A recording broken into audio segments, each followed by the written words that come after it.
Hello, എല്ലാവർക്കും നമ്മുടെ infinity PSCയുടെ പുതിയൊരു വീഡിയോയിലേക്ക് സ്വാഗതം.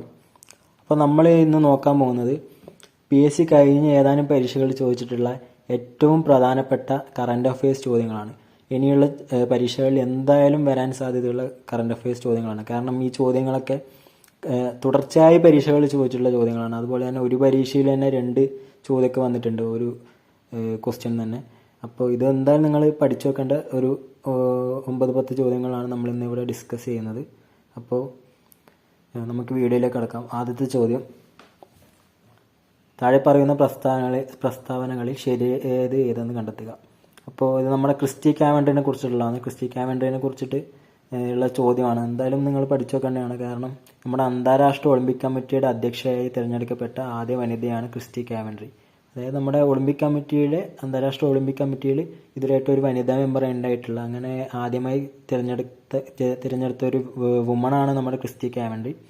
അവരുടെ ജന്മദേശം നമീബിയയാണ്. അത് തെറ്റാണ്. അവരുടെ ജന്മദേശം വരുന്നത് സിംബാബ്വേയാണ്. അപ്പോൾ അടുത്തതായിട്ട് ഈ പദവിയിലെത്തുന്ന ആദ്യ ആഫ്രിക്കൻ വംശജയാണ് ഇവർ. ആദ്യ വനിതയുമാണ്, ആദ്യത്തെ ആഫ്രിക്കൻ വംശജയും ഇവർ തന്നെയാണ്. അടുത്തത് മുൻ ഒളിമ്പിക് ബാഡ്മിൻ്റൺ താരമാണ് ക്രിസ്റ്റി. അത് തെറ്റാണ്. കാരണം മുൻ വുമൺ സ്വിമ്മിംഗ് താരമാണ് ക്രിസ്റ്റി. അപ്പോൾ ഇത് ഓർത്തു വെക്കുക. അവരുടെ രാജ്യം സിംബാബ്വെ ആണ്. അതുപോലെ തന്നെ മുൻ സ്വിമ്മിംഗ് താരമാണ് ക്രിസ്റ്റി കാവൻഡറി എന്ന് പറയുന്നത്. ആദ്യത്തെ വനിതയാണ് അന്താരാഷ്ട്ര ഒളിമ്പിക് കമ്മിറ്റിയുടെ അധ്യക്ഷനാവുന്നത്. അതുപോലെ തന്നെ ആദ്യത്തെ ആഫ്രിക്കൻ വംശജയാണ്. അടുത്ത ചോദ്യത്തിലേക്ക് പോകാം. ഇത് നമ്മുടെ ICC ചാമ്പ്യൻസ് ട്രോഫിനെ കുറിച്ചിട്ടുള്ളൊരു ചോദ്യമാണ്. ഇതിൽ ശരിയായത് കണ്ടെത്താനാണ് പറയുന്നത്. 2002, 2013, 2025 എന്നീ വർഷങ്ങളിൽ ഇന്ത്യ ജേതാക്കളെ. അത് ശരിയാണല്ലേ? നമുക്കറിയാം, കഴിഞ്ഞ 2025 അവസാനമായിട്ട് 3ാമത്തെ തവണ ഇന്ത്യ ജേതാക്കളെ. ഇന്ത്യയെ പോലെ 3 തവണ കിരീടം നേടിയ മറ്റൊരു ടീമാണ് ഓസ്ട്രേലിയ. അത് തെറ്റാണ്. ഓസ്ട്രേലിയക്ക് 3 കിരീടമില്ല. അപ്പോൾ അത് തെറ്റാണ്. സൗത്ത് ആഫ്രിക്ക ഒരിക്കൽ പോലും കിരീടം നേടിയിട്ടില്ല. അത് തെറ്റാണ്. കാരണം സൗത്ത് ആഫ്രിക്ക കിരീടം നേടിയിട്ടുണ്ട്. ന്യൂസിലാൻഡ് കിരീടം നേടിയ വർഷം 2000 ആണ്. അപ്പോൾ ഇതിൽ തെറ്റായിട്ട് വരുന്നത് ഓപ്ഷൻ 2ഉം 3ഉം ആണ് ഇതിൽ തെറ്റായിട്ട് വരുന്നത്. അടുത്തത് നോക്കാം. നിങ്ങൾ ചാമ്പ്യൻസ് ട്രോഫിയും അതുപോലെ തന്നെ നമ്മുടെ ഒളിമ്പിക്സൊക്കെ എന്തായാലും നോക്കണം. കാരണം PSC തുടർച്ചയായിട്ട് ചോദിക്കുന്നുണ്ട് അതിനൊക്കെ. അടുത്തത്, ഇസ്രായേൽ ഹമാസ് സംഘർഷ മേഖലയിൽ കുടുങ്ങിപ്പോയ ഇന്ത്യൻ പൗരന്മാരെ തിരിച്ചു കൊണ്ടുവരാനുള്ള ദൗത്യത്തിൻ്റെ പേര്. ഇസ്രായേൽ ഹമാസ്, അത് ഓപ്പറേഷൻ അജയ് ആണ്. അപ്പോൾ നമ്മൾ ഇതുകൂടാതെ കുറച്ച് ഓപ്പറേഷൻസിനും കൂടി നമ്മൾ നോക്കി വെക്കേണ്ടതായിട്ടുണ്ട്. ഓപ്പറേഷൻ അജയ് കൂടാതെ, അതായത് ഓപ്പറേഷൻ ബ്രഹ്മ, അത് നമ്മുടെ ഇന്ത്യ മ്യാൻമാറുമായിട്ടുള്ള ഒന്നാണ്. അതായത് മ്യാൻമാറിലുണ്ടായ ഈ അടുത്തുണ്ടായ ഭൂകമ്പത്തിൽ സഹായം നൽകുന്നതിന് ഇന്ത്യൻ സൈന്യം ആരംഭിച്ച ദൗത്യമാണ് ഓപ്പറേഷൻ ബ്രഹ്മ മ്യാൻമാർ എന്ന് ഓർത്തു വെക്കുക. അടുത്തതായിട്ട്, നമ്മുടെ ഉത്തരകാശിയിലെ സിൽക്കാര തുരങ്കത്തിൽ കുടുങ്ങിയ തൊഴിലാളികളെ പുറത്തെത്തിക്കാനായി നടത്തിയ രക്ഷാദൗത്യത്തിൻ്റെ പേരാണ് ഓപ്പറേഷൻ സുരംഗ്. അത് സുരംഗ് അങ്ങനെ നിങ്ങൾ ഓർത്തു വെക്കുക.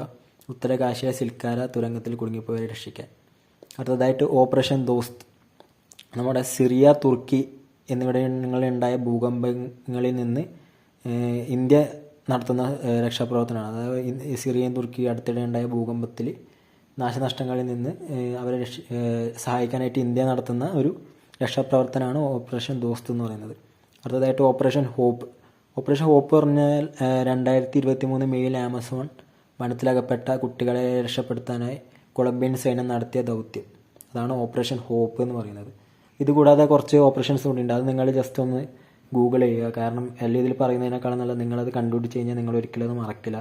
ഏതൊക്കെയാണ് ഓപ്പറേഷൻസ് എന്ന് പറയാം. Operation Kaveri, operation Sindhu. Operation Sindoor അല്ല, ഓപ്പറേഷൻ സിന്ധു എന്നാണ്.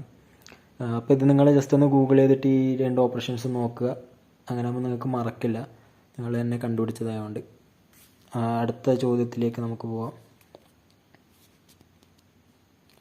ഇന്ത്യൻ വുമൻസ് പ്രീമിയർ ലീഗിൽ, അതായത് WIPL ഒരു മത്സരത്തിൽ 5 വിക്കറ്റ് നേടിയ ആദ്യ ഇന്ത്യൻ താരം. ഇതിലെല്ലാവരും മിന്നുമണി നേടും. കാരണം സ്മൃതി മന്ദാന ബാറ്റ്സ്മാനാണ്, ഹർമൻപ്രീത് കൗർ ബാറ്റ്സ്മാനാണെന്ന് ക്രിക്കറ്റിനെ കുറിച്ച് അറിയുന്ന അത്യാവശ്യം ആൾക്കാർക്കും അറിയുന്ന ഒന്നാണ്. അപ്പോൾ മിന്നുമണി എന്ന് എഴുതാൻ സാധ്യതയുണ്ട്. പക്ഷേ അത് തെറ്റാണ്. ആശാ ശോഭനയാണ് ഈ ഒരു 5 വിക്കറ്റ് സ്വന്തമാക്കിയ ആദ്യ ഇന്ത്യൻ താരം എന്ന് പറയുന്നത്. അപ്പോൾ അടുത്ത ചോദ്യത്തിലേക്ക് പോവാം.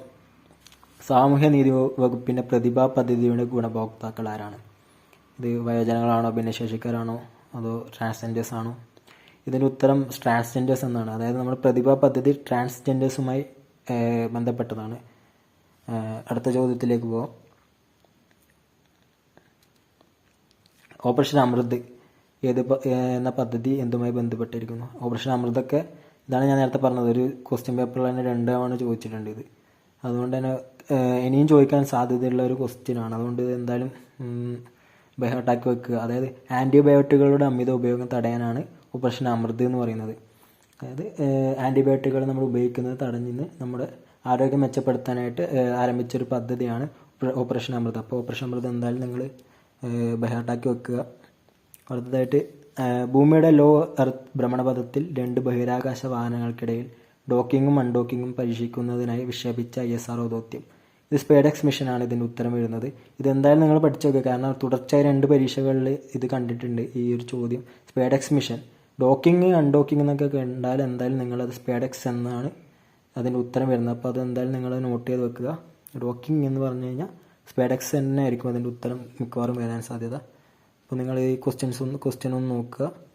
അടുത്ത ചോദ്യം, 2025 നോർവേയുടെ ഉന്നത ബഹുമതിയായ ഹോൾബർഗ് പുരസ്കാരത്തിന് അർഹയായ ഇന്ത്യൻ എഴുത്തുകാരി ആരാണ്? അതിനർഹയായതെന്ന് പറയൂ. ഗായത്രി സ്പിവാക് എന്ന എഴുത്തുകാരിയാണ് ഈ ഒരു ബഹുമതിക്ക് അർഹയായത്.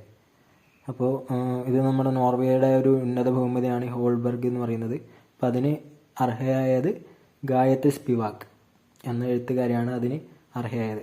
അപ്പോൾ ഇത്രയും ചോദ്യങ്ങളാണ് നമ്മൾ ഇന്നിവിടെ ഡിസ്കസ് ചെയ്യുന്നത്. ഇതിൽ നമ്മുടെ സ്പേഡെക്സ് മിഷനും അമൃതും പിന്നെ നമ്മുടെ ഓപ്പറേഷൻസും കാര്യങ്ങളെല്ലാം എന്തായാലും നിങ്ങൾ പഠിച്ചു നോക്കണം. കാരണം എന്തായാലും നിങ്ങൾക്കൊരു മാർക്ക് കിട്ടുന്ന ഒരു ചോദ്യം അതിൽ നിന്ന് വരാൻ സാധ്യതയുള്ളതാണ്.